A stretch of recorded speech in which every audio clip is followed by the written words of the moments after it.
Hello, Masscom 329. It's time for a demonstration on a mathematical card trick.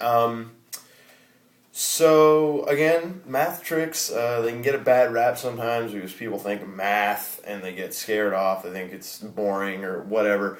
But the only thing that a math card trick is that it doesn't require any sleight of hand, which makes it easy to learn. It's just a matter of learning the process and the steps. But if you can learn these tricks, they're still very, very, very cool. And this is my favorite one. It's called a Presto prediction. Normally, I would have a spectator involved, so we're going to assume I have a spectator. So here's the trick. So the first thing I would do is I would go through the deck like this, and I'm going to choose a prediction card. So we're going to go through the deck. And I'm going to look for a specific card. Let's see, what card do I want to choose?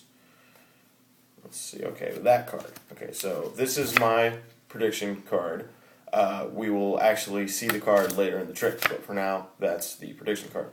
So the next step in this trick is I would give the deck to a spectator, have them flip the deck face up, like so, and they can deal down as many cards as they want onto the table, and they can do as many as they want. So let's just say they start to deal,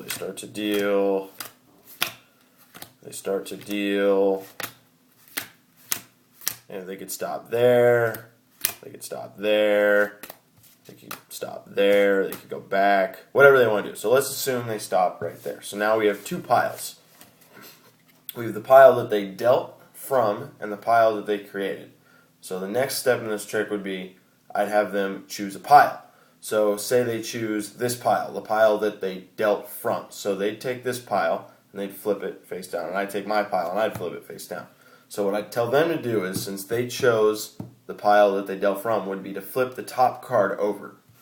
So they would flip the top card over, and whatever the top card is, I'm going to deal from my pile that number of cards face down onto the table. So if we flip over the top card on their pile, it's a 6, right here, 6. So I'm going to take from my pile, and I'm going to deal onto the table 1, 2, 3, 4, 5, 6.